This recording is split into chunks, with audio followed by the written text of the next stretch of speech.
উলুন্দানু টেম্পলের দিকে।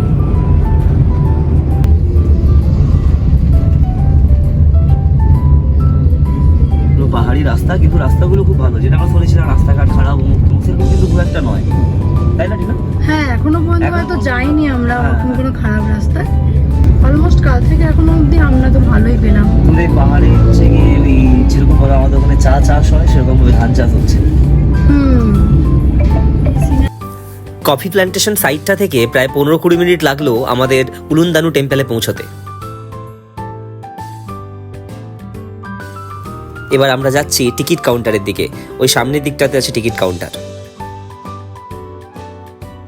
দাম 75,000 ইন্দোনেশিয়ান রুপিয়া করে নিল, মানে টোটাল 1,50,000 ইন্দোনেশিয়ান রুপিয়া। এবার আমরা যাব সামনের দিকে। চল না, এবার আমরা যাচ্ছি ভেতরের দিকে। রাস্তার দুদিকে যে দুটো মূর্তি দেখতে পাচ্ছ, এই মূর্তি দুটো দেবী দানুর। বালিনিজ লোকেরা বিশ্বাস করেন দেবী দানু হলেন বালির জল, নদী ও লেকের দেবী। এই বেরাতান বা ব্রাতান লেকের জলের উপরেই সেন্ট্রাল বালির চাষবাস নির্ভর করে। সেই জন্যই দেবী দানুর উদ্দেশ্যে 1633 খ্রিস্টাব্দে এই মন্দিরটি তৈরি করা হয়েছিল। এখন রোদটা নেই বলে ভালো লাগছে, বলটি না? ভালো লাগছে, রোদে এই নামলো। যাই বল না, মনসুনের একটা আলাদা সৌন্দর্য আছে। বাহ, সুন্দর ফুল ফুটেছে। অন্যান্য বালিনিস টেম্পলের মতো এই টেম্পলটাও 3টি ভাগে বিভক্ত। এই বাইরের প্রাঙ্গণটাতে ফেস্টিভ্যালের সময় ফুড স্টল বসে এবং এখানে মিউজিশিয়ানস এবং পারফর্মাররা রেস্ট নেয়। এবার আমরা যাচ্ছি লেকটার দিকে। দারুণ, এখানকার মন্দিরের স্ট্রাকচারগুলো আমার খুব পছন্দ হয়েছে, বল, সাধারণ লাগছে। এই মাঝের প্রাঙ্গণটা হিউম্যান আর ডিভাইন সেকশনের মধ্যে একটা ট্রানজিশন জোন বলতে পারো। এখানে ভগবানের উদ্দেশ্যে প্রদান করা নৈবেদ্য প্রস্তুত করা হয় আর মন্দিরের সমস্ত জিনিসপত্র স্টোর করে রাখা হয়। হালকা মেঘলা আছে, যে জন্য আকাশটাকে আরো সুন্দর লাগছে। এখানে দেখলাম সবাই কাপল ফটো তোলার জন্য অন্য কোনো কাপলদেরকে রিকোয়েস্ট করছে ফটো তুলে দেওয়ার জন্য। এভাবেই আমাদের আলাপ হলো এক গুজরাটি কাপলের সাথে। ওরাও হানিমুনে এসেছে। ঠিক করলাম 4 জনে একসাথেই ঘুরবো এই টেম্পলটা এবং একে অপরের আমরা কাপল ফটো তুলে দেবো। এই সেই বেরাতান বা ব্রাতান লেক, যেটা সেন্ট্রাল বালির লাইফলাইন বলতে পারো।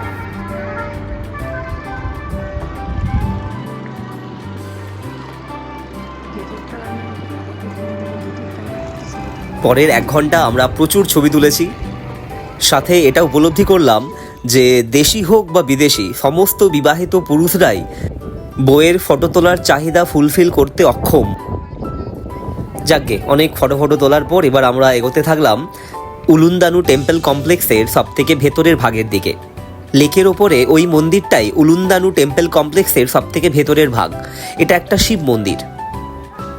এই ভেতরের ভাগটাতে সর্বসাধারণের প্রবেশ নিষেধ। এখানে শুধুমাত্র যারা পুজো দেন তারাই আসতে পারেন। আমার মনে হয় সেটা লোকাল বালিনিস লোকেরাই আসতে পারে। চারপাশটা অসাধারণ, প্রচুর ফুলের গাছ।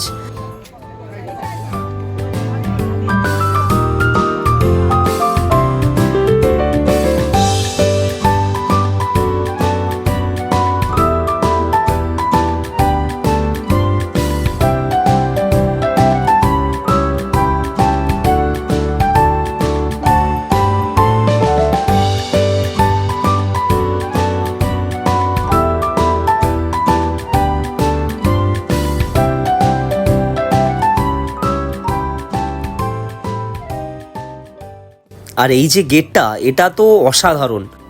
যে কেউ পাগল হয়ে যাবে এখানে ফটো তোলার জন্য। আমাদের নেক্সট ডেস্টিনেশন হান্ডারা গেট, তাই তো? হ্যাঁ, আর এখন যেটা ঘুরলাম ওটা খুবই সুন্দর ছিল। হ্যাঁ, এখানে আমাদের অনেক ছবি উঠেছে। একটা আমাদের গুজরাটি একটা হাজব্যান্ড ওয়াইফের সাথে দেখা হয়েছিল, কাপলের সাথে। ওরা আমাদের ছবি তুলে দিল, আমরা ওদের ছবি তুলে দিলাম। প্রথমটা ভাবছিলাম যে কি ছবি তুলতে পারবো কি পারবো না, ভালো আসবে কি না। সিঙ্গেল ছবি তো তোলা যায়, কিন্তু কাপল ছবি তোলা খুব ডিফিকাল্ট। হ্যাঁ, গেট আমরা ভেবেছিলাম এখানটা দিয়ে গিয়ে আসবো, কিন্তু টিকিট কাউন্টারে গিয়ে শুনলাম এটার জন্য 50,000 ইন্দোনেশিয়ান রুপি লাগবে। ওই একটা ফটো তোলার জন্য 50,000, মানে 1 লাখ টাকা খরচা করতে হয়। 1 লাখ টাকা ওদের টাকা, বল আমাদের টাকা লোকজন হার্ট অ্যাটাক করে যাবে। শুধু ফটো তোলার জন্য ভেতরে ঢুকতে আর ইচ্ছে করলো না, খিদেরও খুব পাচ্ছিল। তাই ভাবলাম এবার এখান থেকে বেরিয়ে যাই। এবার আমরা যাচ্ছি তানহা লটের দিকে, কিন্তু মাঝখানে আমাদের যে ড্রাইভার দাদা আছে কুটুদা, বললেন যে একটা ইন্দোনেশিয়ান বুফে আছে, তো সেটা একবার ট্রাই করবো, তারপরে আমরা যাবো তানহা লটের দিকে। আচ্ছা, আমরা এখন যাচ্ছি মেনটারি রেস্টুরেন্টের দিকে। যে গাড়িতে করে আসছিলাম ওখানে ড্রাইভার দাদা আমাদের বললো যে এই রেস্টুরেন্টে বাফেট খুব ভালো, তো আমরা ট্রাই করতে ইন্দোনেশিয়ান অথেন্টিক বাফেট পাওয়া যায় এখানে। ইন্দোনেশিয়ান ফুড ট্রাই করার জন্য মেনলি যাচ্ছি, দেখা যাক কেমন হয়।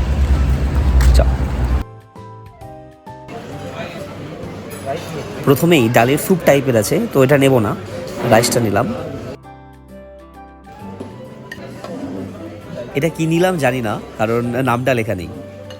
এরপর অনেকগুলো চিপসের জার আছে, তারপর ভেজ চাউমিন টাইপের আছে, এখান থেকে একটু চাউমিন নিচ্ছি। চিপসটা পরে না। এটা একটা লেমন চিকেন, দেখে খুব একটা খাস মনে হচ্ছে না, তাই অল্প করেই নিচ্ছি।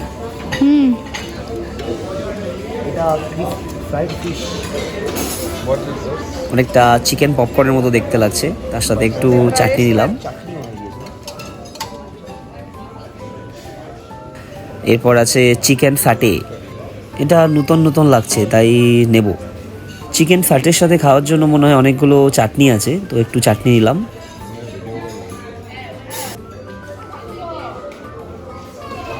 এরপর ভেজের সেকশন, তো ভেজটাকে আমি স্কিপ করে গেলাম। ডালের বড়া টাইপের আছে, ডাল কর্নের বড়া টাইপের, তো ওটা নিলাম। আর এটা একটা স্প্রিং রোল টাইপের আছে ছোট ছোট, তো ওটা নিলাম।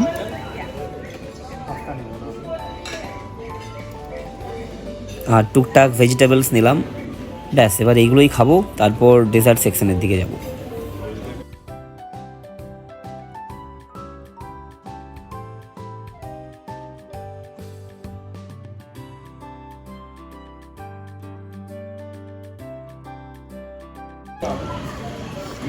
খাবার অন্যরকম, যেমন মাংসের ঝোলটা ছিল একটু টকটক ব্যাপার ছিল, যেটা আমি দেখেছি থাইল্যান্ডেও আগের বার দেখলাম ওর একই রকমই ছিল। রাইসটা নর্মাল যেরকম হয় না, একটু স্টিকি ছিল। হ্যাঁ, স্টিকি ছিল। স্টিকি রাইসটা ওই ব্রাউন কালার ছিল, ওটা স্টিকি রাইস ছিল। তবে একটা স্প্রিং রোল যেটা আছে ওটা খুব ভালো লেগেছিলো। আর এটা ওই মাছের স্টিক যেটা ছিল, স্টিক টাইপের, ওটা খুব ভালো ছিল। তবে আমি বেশিরভাগ খেয়েছি ফল দিয়েই কাটিয়েছি, মোটামুটি প্রচুর ফল খেয়েছি। এটা হচ্ছে গিয়ে ওই পুডিং টাইপের, ব্যানানা পুডিং, ভালো। বাইরের ভিউটা অসাধারণ, খেতে খেতে পুরো ভিউটা পাচ্ছি।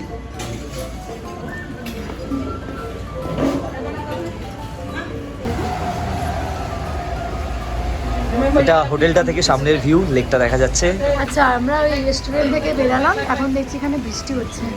মানে কাল থেকে আজ অবধি এই আমরা প্রথম বৃষ্টি দেখলাম, একদম পারফেক্টলি বৃষ্টি হচ্ছে। এক্ষুনি গাড়ির বাইরে পুটুদার সাথে কথা হচ্ছিল, পুটুদা একটা আইটেম বললো, উবুদের স্পেশাল আইটেম। সেটা হচ্ছে গিয়ে, আমি ছোটবেলায় যখন অ্যাস্ট্রিক্স ওবেলিক্স পড়তাম, তো সেখানে একটা পোর্ক রোস্টের ব্যাপার ছিল, মানে একটা পুরো গোটা শুয়োরকে রোস্ট করে। তো দাদা বললো যে ওটা উবুদের নাকি অথেন্টিক ডিশ, এবং ওটা শুধু লোকাল রেস্টুরেন্টেই পাওয়া যায়। তো কালকে আমরা ওটা পাক্কা আমরা ট্রাই করবো ঠিক না, বুঝলি তো? এটা এটা এটা আমার ছোটবেলাকার, মানে পোর্ক খাওয়া শুরু করেছিলাম হচ্ছে গিয়ে এই রোস্টেড পোর্কটাকে দেখে। এখন আমরা যাচ্ছি তানহা লটের দিকে। তো রাস্তায় অনেক গল্প করছিলাম, সবকিছু আমরা, হ্যাঁ টিনা তো ঘুমিয়ে গেছিল, কিন্তু আমি আমাদের ড্রাইভার পুরুদার সাথে হচ্ছে গল্প করছিলাম। এখানকার কালচার, এখানকার পলিটিক্স, এদের সামনে ইলেকশন আছে 14th বা 15th ফেব্রুয়ারি, 15th ফেব্রুয়ারি ইলেকশন আছে। প্রেসিডেন্ট 5 ইয়ার্স ইন্টারভ্যালে চেঞ্জ হয়। রাস্তায় বৃষ্টি হচ্ছিল, বৃষ্টির মধ্য দিয়ে গাড়ি যাচ্ছিল, একটু আগেই ডান দিকে পাহাড় দেখা যাচ্ছিল, বাঁ দিকে।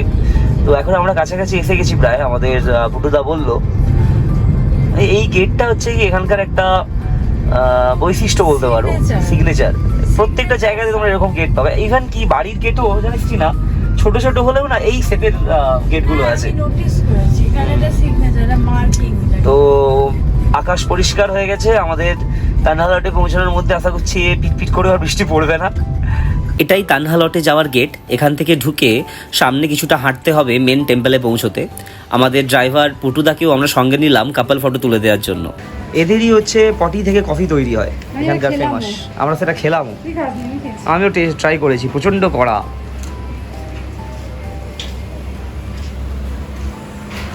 জায়গাটার মধ্যে কিন্তু একটা আলাদা ভাইব আছে। অবশেষে এসে পৌঁছেছি আমরা কানহা লটে।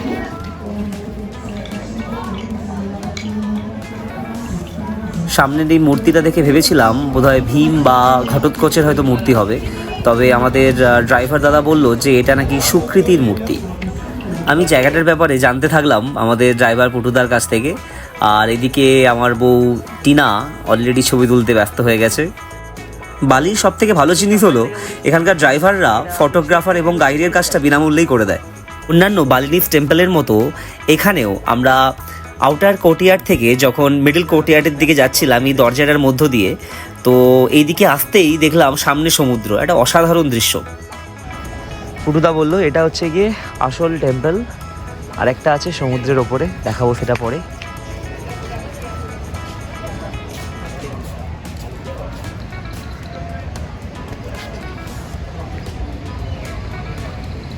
প্রচুর লোকজন আছে।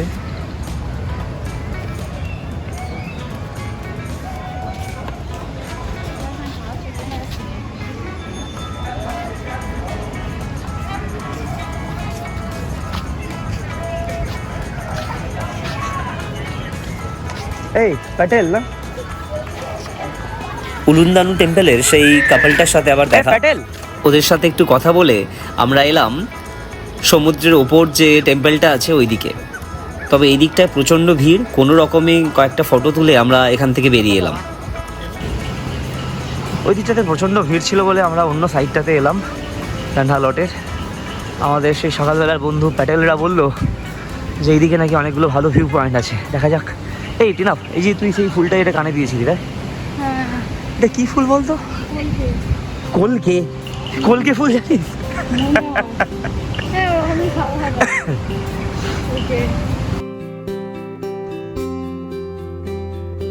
বালিনিস ভাষায় তানহালট মানে সমুদ্রে ভূমি। এই তানহালট মন্দিরের প্রধান দেবতা হচ্ছেন দেওয়া বরুণা বা বরুণ দেব।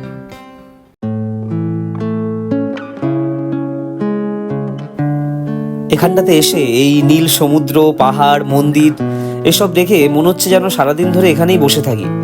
শুধু একটা খাতার পেন দিতে হবে আমাকে কবিতা লেখার জন্য।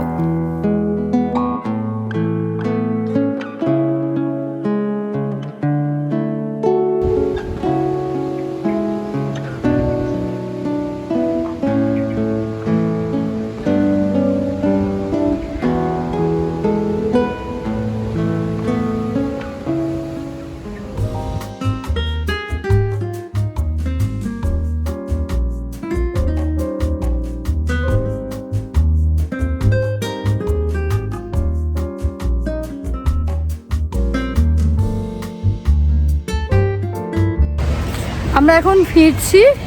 সৈকত যাকে পাচ্ছে তার সাথে গল্প করতে আরম্ভ করছে। হ্যাঁ, ও পাগল হয়ে গেছে, ছবি তুলতে পারো না পারো। জায়গাতে এসে লোকের সাথে যদি কথাই না বললাম তাহলে কিভাবে মজাটা নিলাম? আমি তো আজকে এত বকবক করেছি, এত ফালতু বকেছে, বলছে ও বিহার ঘুরতে এসছে। কালকে ওটা ছিল টানছিল।